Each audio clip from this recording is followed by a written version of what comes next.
اسی رات نظام شاہ حسب معمول نگار خانم کے پاس پہنچے۔ غزنی کے تمام باشندوں کو شاہی لشکر کی واپسی کا علم ہو چکا تھا۔ نظام شاہ نے غور سے نگار خانم کی طرف دیکھا۔ وہ بہت زیادہ بے قرار نظر آ رہی تھی۔ نظام شاہ اس کی بے قراری کا سبب جانتے تھے مگر قصداً خاموش رہے۔ نگار خانم بار بار ان کے چہرے کی طرف دیکھتی رہی مگر جب کچھ دیر تک ان کے ہونٹوں کو جنبش نہیں ہوئی تو نگار خانم سے یہ سکوت برداشت نہ ہو سکا اور وہ بے اختیار بول اٹھی، بابا کیا محمود آپ کی خدمت میں حاضر ہوا تھا؟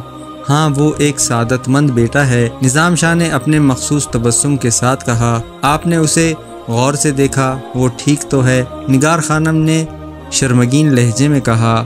اللہ نے اسے ہر قدم پر اپنے کرم کے سائے میں رکھا۔ یکایک نظام شاہ کا لہجہ بہت اداس ہو گیا تھا۔ اس کے جسم پر ہلکی سی خراش تک نہیں آئی۔ نظام شاہ کے اس انکشاف پر نگار خانم نے اپنی زبان سے ایک لفظ بھی ادا نہیں کیا، بس لمبی سانس کھینچی اور آنکھیں بند کر لی۔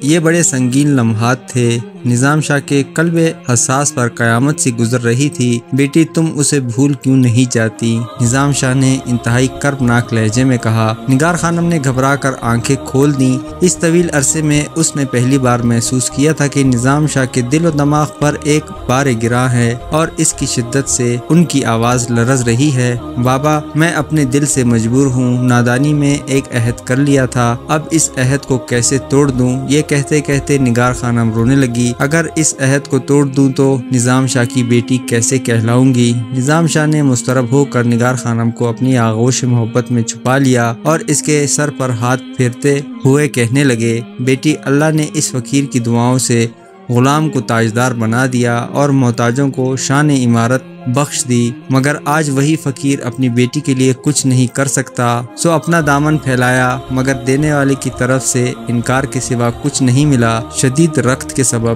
نظام شاہ کی آواز ڈوبتی ہوئی محسوس ہو رہی تھی۔ نگار خانم نے گھبرا کر سر اٹھایا اور چراغ کی مدھم سی روشنی میں نظام شاہ کے چہرے کی طرف دیکھنے لگی۔ اگرچہ روشنی کم تھی لیکن پھر بھی نگار خانم نے یہ جان گدیزہ منظر دیکھ لیا کہ غزنی کا درویش زار و قطار رو رہا تھا۔ بابا آپ میرے لیے رو رہے ہیں؟ نگار خانم نے کانپتی ہوئی آواز میں کہا۔ اگر میں نہیں روؤں گا تو پھر تیرے لیے اور کون روئے گا؟ نظام شاہ نے انتہائی دردناک لہجے میں کہا۔ یہاں کسے اتنی فرصت ہے کہ وہ دوسروں کی طرف دیکھے؟ نگار خانم کچھ کہنا چاہتی تھی مگر نظام شاہ نے اس کے ہونٹوں پر ہاتھ رکھ دیا۔ بیٹی اپنے دل میں یہ خیال کبھی بھی مت لانا کہ میں تیرے لیے کچھ نہیں مانگتا، میں بہت کچھ مانگتا ہوں اور مانگتا ہی رہتا ہوں، مگر اس کی بے نیازی دیکھ کر کہیں یہ نہ سمجھ لینا کہ اس نے ہمیں اپنے سایہ کرم سے باہر نکال دیا ہے۔ ہم اسی کے سایہ کرم میں ہی تو رہتے ہیں۔ اگر ایک لمحے کے لیے بھی اس کی رحمتوں کا سایہ ہمارے سروں سے ہٹ جائے تو ہم ہلاک ہو جائیں گے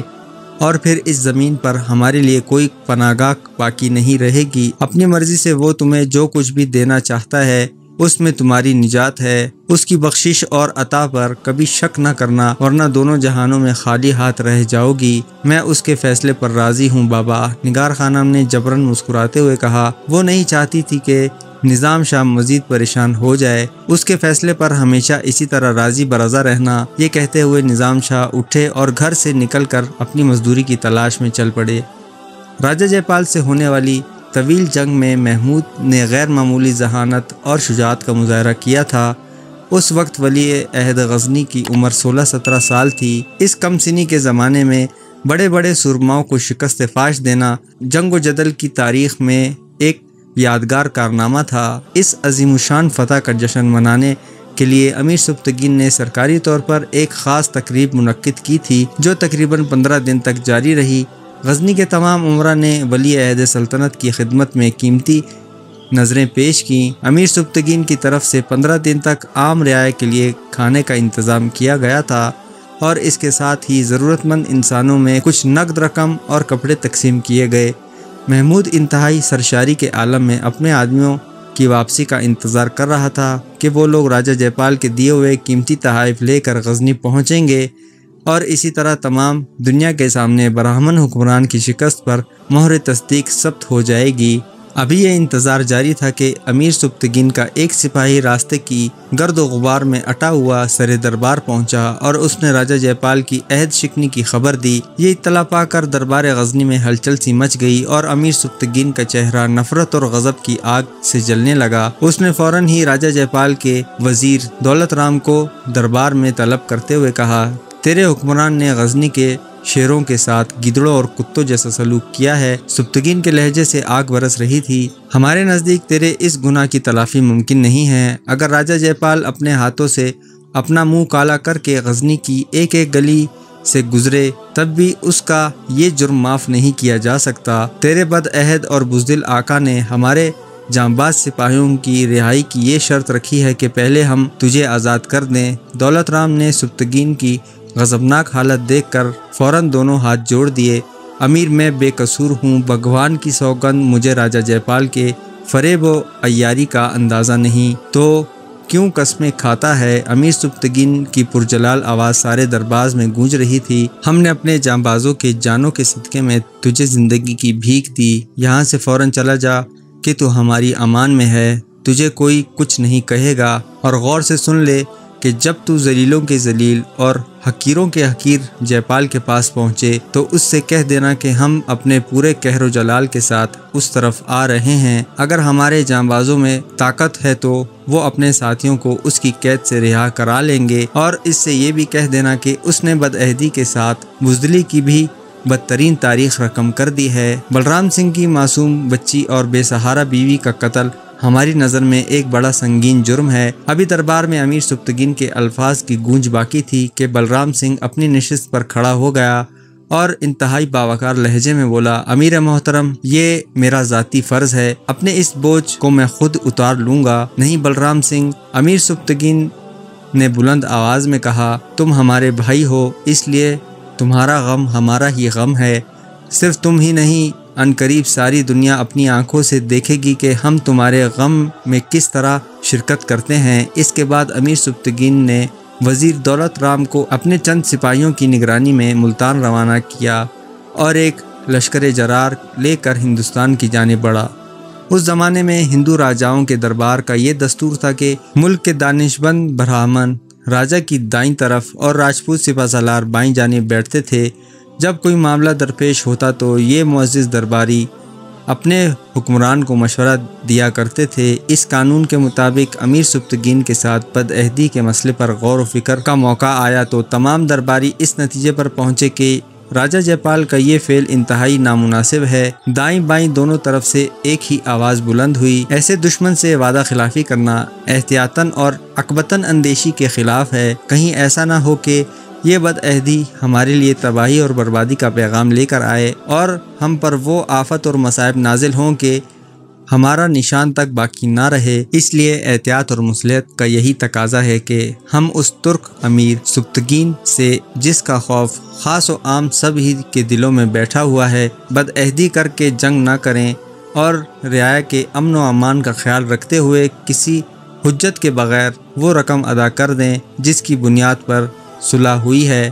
مشیروں کی رائے زنی کے دوران راجہ جے پال خاموش بیٹھا رہا، مگر اس کے چہرے پر مختلف رنگ ابھر کر ڈوبتے رہے۔ پھر جب تمام مشیر خاموش ہو گئے تو راجہ جے پال انتہائی تلخ لہجے میں اپنے مشیروں کے ساتھ مخاطب ہوا، تم سب کے دماغ کھوکھلے ہو چکے ہیں۔ برہمن حکمران کا طرز گفتگو نہایت تحقیر آمیز تھا۔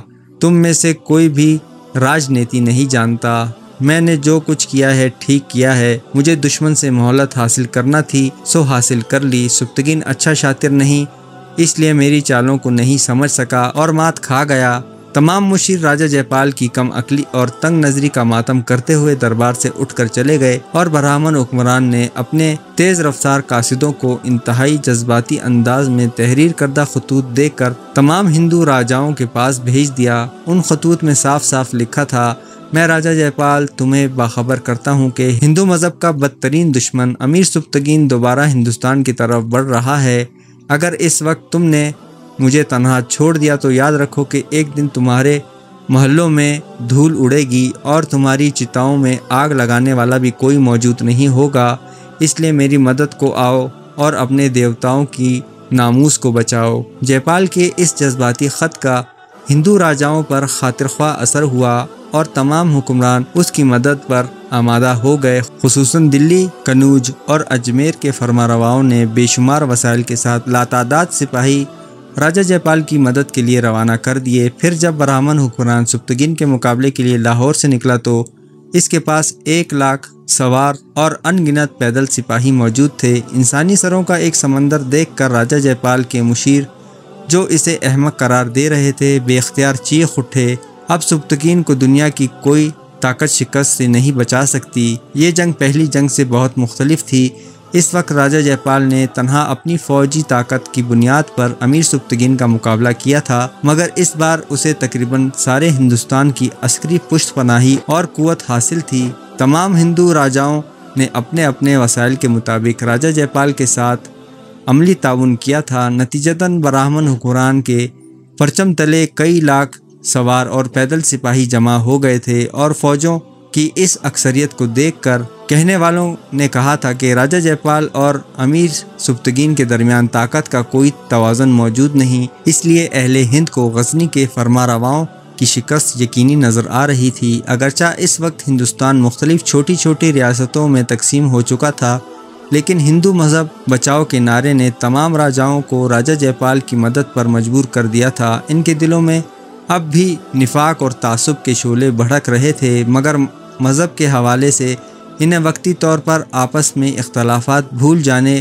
کی راہ دکھائی دی۔ بظاہر وہ ہندو دھرم کو بچانے کی فکر میں تھے، لیکن در پردہ وہ اپنے اپنے اقتدار کی حفاظت کر رہے تھے۔ سیاسی صورتحال کا یہ پہلو صاف نمایاں تھا کہ اگر راجہ جے پال جیسی طاقت اور حکمران امیر سپتگین سے شکست کھا جاتا ہے تو پھر چھوٹی ریاستوں کے مستقبل کی بھی ضمانت نہیں دی جا سکتی تھی۔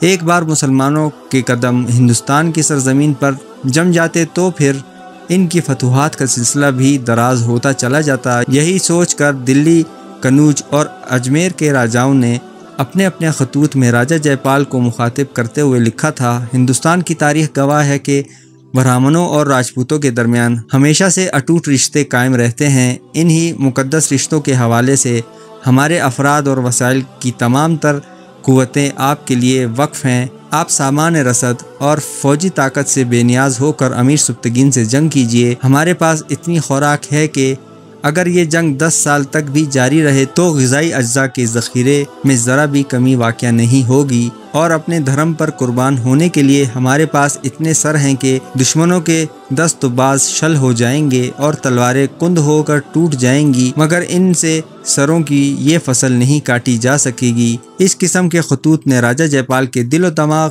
پر ایک نشہ سا طاری کر دیا تھا، اور طاقت کا نشہ ہوتا ہی اتنا خوفناک ہے کہ انسان کو اپنی نفسانی خواہشات کے سوا کچھ نظر نہیں آتا۔ اسی نشے کے زیر اثر راجہ جے پال کی آنکھیں بھی بس ایک ہی منظر دیکھ رہی تھی کہ اس نے امیر سپتگین کو خاک و خون میں ملا دیا ہے، اور تاج غزنی اس کی ٹھوکروں میں زیر زیر ہو رہا ہے۔ خیالی نصرت اور فرحت کا یہ خواب ابھی جاری تھا کہ اسی دوران وزیر دولت رام اپنے حکمران سے جا ملا۔ راجہ جے پال دولت رام کو دیکھ کر حیران رہ گیا۔ تو یہاں کیسے آیا؟ کیا تو نے اپنی ذہانت سے سپتگین کی آہنی سلاخوں کو پگھلا دیا یا اس کی دیواروں کو مسمار کر دیا؟ نہیں سمراٹ، دولت رام کا لہجہ بجھا بجھا سا تھا۔ سپتگین نے مجھے ذلیل کر کے اپنے ملک سے باہر نکال دیا۔ اسی کے ساتھ دولت رام نے انتہائی رنگ آمیزی کے ساتھ پورے واقعے کی تفصیلات سنا ڈالیں اور اپنی طرف سے اس بدترین جھوٹ کا اضافہ کرتے ہوئے کہا: سمراٹ سپتگین نے آپ کی ذات گرامی کے ساتھ آپ کے دیوتاؤں کی مقدس ہستیوں کو بھی ہدف بنایا ہے۔ اس نے مجھ سے کہا کہ ہم ہندو مندروں کو ویران کھنڈروں میں بدل دیں گے، سبززاروں اور کھیتوں کو جلا ڈالیں گے، اور ہمارے دریاؤں کو انسانی خون سے سرخ کر دیں گے۔ دولت رام نے اپنی چرب زبانی سے راجہ جے پال کو اس قدر مشتعل کر دیا کہ وہ تخت سے اٹھ کر کھڑا ہو گیا اور پاگلوں کے سے انداز میں ہندو راجاؤں کے سفیروں کو مخاطب کر کے بولا: تم نے اپنے کانوں سے سن لیا کہ دولت رام کیا کہہ رہا ہے۔ شدید غضب کے باعث راجہ جے پال کے منہ سے جھاگ اڑ رہا تھا۔ مہاراج پہلے ہی دشمن کے عزائم کا ذکر کر چکے ہیں۔ ہندو راجاؤں کے سفیروں نے بیک زبان ہو کر کہا: نہیں، وہ سپتگین کے ارادوں کی ایک دھندلی سی تصویر تھی۔ راجہ جے پال کے ہونٹوں سے آگ برس رہی تھی۔ میں نے تمہارے آقاؤں اور اپنے دوست حکمرانوں کو جو کچھ لکھا تھا اس میں صورتحال کی صحیح عکاسی نہیں ہوئی تھی، کیونکہ بعض باتوں سے میں خود بھی بے خبر تھا، مگر دولت رام نے میری آنکھوں سے کچھ اور پردے ہٹا دیے ہیں، اس لیے میں چاہتا ہوں کہ تم بھی اپنی نظروں سے آنے والے وقت کے حقیقی خد و خال کو دیکھ لو۔ راجہ جے پال بڑی عیاری سے ہندوؤں کے مذہبی جنون کو ہوا دے رہا تھا۔ دوسرے راجاؤں کے سفیروں کی موجودگی میں اس قدر اشتعال انگیز باتیں کرنے کا ایک ہی مقصد تھا کہ وہ دھرم اور دھرتی کی بنیاد پر اپنے ہم قوم حکمرانوں سے زیادہ مالی اور فوجی امداد حاصل کر سکے۔ دراصل راجہ جے پال کا منصوبہ تھا کہ وہ ولی غزنی امیر سبکتگین کی مفروضہ ہندو دشمنی کی آڑ میں اپنی شرمناک شکست اور بدترین عہد شکنی پر سیاست کا گہرا پردہ ڈال سکے۔ وہ ایک زر پرست حکمران تھا۔ دولت کی اندھی محبت کے سبب راجہ جے پال ہر سال امیر سبکتگین کو خراج کی ایک کثیر رقم ادا نہیں کر سکتا تھا، نتیجتاً اس نے بدعہدی کا راستہ اختیار کیا تھا۔ پھر جب اسے یہ خطرہ محسوس ہوا کہ امیر سبکتگین دوبارہ بھی خروج کر سکتا ہے تو اس نے ہندو مذہب بچاؤ کا پرشور نعرہ لگا کر ایک جذباتی ناٹک رچایا اور دیوی دیوتاؤں کے ناموس کا واسطہ دے کر ہندو راجاؤں سے نہ صرف افرادی قوت حاصل کر لی بلکہ دولت کا بھی ایک بہت بڑا ذخیرہ جمع کر لیا۔ اب وہ مطمئن انداز میں لاہور کی حدود سے نکلا۔ راجہ جے پال کو یقین تھا کہ اب کی بار وہ آسانی کے ساتھ سبکتگین پر غلبہ حاصل کر لے گا اور پھر امیر غزنی کو شکست دے کر ہندوستان کے دوسرے راجاؤں کی طرف متوجہ ہوگا اور اس کے وسائل انہی کے خلاف استعمال کرتے ہوئے اپنے حریف ہندو حکمرانوں کو بھی اقتدار سے محروم کر دے گا۔ غرض اپنے سینے میں نفرت، انتقام، فریب اور نفاق کا ایک طوفان چھپائے راجہ جے پال محاذ جنگ کی طرف بڑھا۔ اس بار بھی ارمغانہ شیرازی اپنے شوہر راجہ جے پال کے ہمراہ تھی۔ اسد شیرازی بھی کسی غلام کی طرح برہمن حکمران کے ساتھ سفر کر رہا تھا۔ درباری پنڈت رگھوناتھ کی موت کے بعد اسد شیرازی کی اہمیت کچھ اور بڑھ گئی تھی کہ اب وہی راجہ جے پال کی نظروں میں ہندوستان کا سب سے بڑا ماہر نجومی تھا۔ برہمن حکمران کا لشکر کسی موقع پر خیمہ زن ہوا تو رات کی تنہائی میں راجہ جے پال نے اسد شیرازی کو اپنی خلوت میں طلب کر لیا۔ پنڈت رگھوناتھ بھی یہ کہتے کہتے دنیا سے رخصت ہو گئے کہ مجھے امیر سبکتگین کے مقابلے میں عظیم الشان فتح حاصل ہوگی، مگر ان کی مکمل پیشن گوئی تو اس کا ایک حرف بھی درست ثابت نہیں ہو سکا۔ یہ کہتے ہوئے راجہ جے پال نے شراب کا لبریز پیالہ اپنے حلق میں انڈیل لیا، پھر اپنے ہونٹوں کو صاف کرتے ہوئے بولا، اسد شیرازی، تو نے بھی تو یہی کہا تھا کہ اس مارکے میں فتح ہمارے قدم چومے گی، لیکن تیرا علم بھی جھوٹا ثابت ہوا۔ برہمن حکمران کے لہجے سے حقارت اور تلخی جھلک رہی تھی۔ اسد شیرازی نے گھبرا کر دونوں ہاتھ جوڑ دیے۔ گرودیو، رگھوناتھ بھی ٹھیک کہتے تھے اور آپ کا یہ نمک خوار بھی درست کہتا ہے۔ اسد شیرازی ایک بار پھر اپنی روایتی لفاظی سے کام لے رہا تھا۔ سبکتگین کی فتح نہیں تھی اور آپ کی شکست نہیں تھی، وہ تو موسم کا ایک مذاق تھا جس نے سبکتگین کو خواہ مخواہ سرخرو کر دیا۔ اس نے یہ جنگ اپنے زور بازو سے نہیں جیتی تھی، اس لیے آپ نے بھی ذہانت سے کام لیا اور ہاری ہوئی بازی برابر کر دی۔ میری نظر میں اس سے بہتر سیاسی چال نہیں تھی اور ہواؤں نے آپ کے سپاہیوں کے ساتھ شرارت کی اور ان کی رگوں میں دوڑتے ہوئے خون کو منجمد کر دیا۔ اسی طرح آپ نے بھی سبکتگین کے ساتھ شرارت کی اور اسے غزنی کی طرف خالی لوٹا دیا۔ میں نے اپنی پوری زندگی میں آپ جیسا ذہین حکمران نہیں دیکھا۔ بے شک آپ کو صرف ہندوستان ہی کا نہیں بلکہ ساری دنیا پر حکومت کرنے کا حق حاصل ہے اور ایک دن ایسا ہی ہوگا۔ ستارے بھی یہی کہتے ہیں اور آپ کا کمتر خدمتگار بھی یہی کہتا ہے۔ اسد شیرازی کی خوشامدی اور چرب زبانی اپنی انتہا کو پہنچ چکی تھی۔ تو ٹھیک کہتا ہے اسد شیرازی۔ شراب اور خوشامد کے اثر سے راجہ جے پال جھوم رہا تھا۔ اس امیر کے پاس ہماری عقل اور سیاست کا کوئی توڑ نہیں ہے۔ سبکتگین نہیں جانتا کہ ہم کیسی الجھی ہوئی چالیں کھیلتے ہیں۔ دشمن کی سمجھ میں ہماری چالیں اس وقت آتی ہیں جب بازی مات ہونے لگتی ہے۔ سبکتگین بھی ہمیں اس وقت پہچانے گا جب اسے مکمل شکست ہو جائے گی۔ یہ کہتے کہتے راجہ جے پال کے چہرے پر انتہائی غرور و تکبر کا رنگ نمایاں ہو گیا تھا۔ سمراٹ مجھ سے 1000 درجے بہتر جانتے ہیں کہ قوانین حرب و ضرب کیا ہیں اور جنگ کیسے لڑی جاتی ہے۔ اسد شیرازی نے رک رک کر کہا، مگر سپہ سالار بلرام سنگھ کا مسلمان ہو جانا ہمارے لیے بہت خطرناک ہوگا۔ مجھے یقین ہے کہ اس بار وہ مسلمانوں کے ساتھ مل کر ہمارے خلاف جنگ کرے گا اور وہ گھر کا بھیدی ہے، اس لیے بلرام سنگھ کی یہ حیثیت ہمیں کسی نہ کسی عنوان سے متاثر کر سکتی ہے۔ تو ہمارے جنگی منصوبوں کے بارے میں کچھ نہیں جانتا اسد شیرازی۔ راجہ جے پال اچانک سے بھڑک اٹھا۔ بلرام سنگھ ہمارے کچھ فوجی رازداروں سے واقف ہے، مگر وہ یہ نہیں جانتا کہ اب کی بار پوری بساط جنگ بدل ڈالی ہے۔ کیا تو نے خیمے سے نکل کر ہماری افرادی قوت کا جائزہ نہیں لیا؟ تم نے ان سروں کی گنتی کی ہے جو ہمارے سامنے اطاعت اور فرمانبرداری کے ساتھ جھکے ہوئے ہیں، اور تو نے ان تلواروں کا شمار کیا ہے جو ہمارے حکم پر فضا میں ناگوان کی طرح پلک رہی ہیں اور اپنے دشمن کو ڈسنے کے لیے بے قرار ہیں۔ اسد شیرازی نے نہایت عیاری کے ساتھ سر جھکا دیا۔ بے شک سمراٹ کی عسکری قوت لامحدود ہے، امیر سبکتگین اس سیل با خطر کتاب نہیں لا سکے گا، تو پھر بلرام سنگھ کا ذکر کیوں کر رہا ہے؟ راجہ جے پال نے انتہائی تند و تیز لہجے میں کہا۔ وہ ایک بزدل سپاہی ہے جس نے میدان جنگ میں پیٹھ دکھا دی اور چند سانسوں کے لیے حرص و ہوس کے بازار میں اپنے دیوتاؤں کو بیچ دیا۔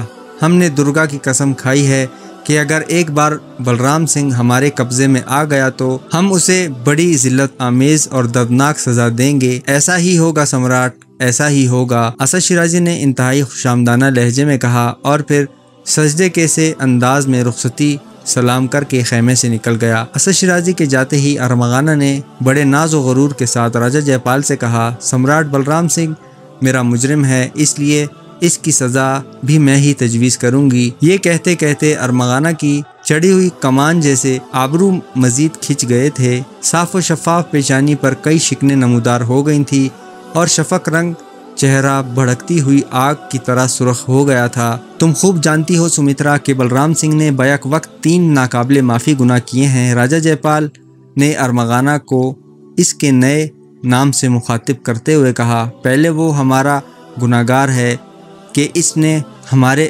اعتبار کا خون کیا ہے، پھر اس نے دھرتی ماتا سے غداری کی ہے، اور آخر میں سب سے بڑھ کر اس نے دیوتاؤں کے تقدس کو نیلام کیا ہے۔ راجہ جے پال نے شرابار لہجے میں بلرام سنگھ کے گناہوں کی فہرست پیش کرتے ہوئے کہا، میں جانتی ہوں سمراٹ کہ بلرام سنگھ کا سیاہ اعمال نامہ بہت طویل ہے، مگر آپ اس کے اس گناہ کو بھی شمار کیوں نہیں کرتے کہ وہ میرے لیے اپنے دل میں ہوس کا غبار رکھتا تھا، اس عورت کے لیے جو مہاراجہ جے پال کی عزت اور ناموس ہے۔ ہم جانتے ہیں سمترا، ہم جانتے ہیں۔ جے پال بے قرار ہو گیا اور ارمغانہ کی بکھری ہوئی زلفوں میں منہ چھپاتے ہوئے کہنے لگا، بے شک اس کا یہ گناہ تمہارے گناہوں پر حاوی ہے، تو پھر سمراٹ مجھے بلرام سنگھ کی زندگی پر اختیار کیوں نہیں دیتے؟ ارمغانہ نے عجیب سی ضد کرتے ہوئے کہا، اگرچہ بلرام سنگھ راجہ جے پال کی دسترس سے بہت دور تھا، مگر وہ مغرور عورت اس جانباز انسان کی زندگی پر اختیار حاصل کرنے کے لیے بچوں کی طرح مچل رہی تھی۔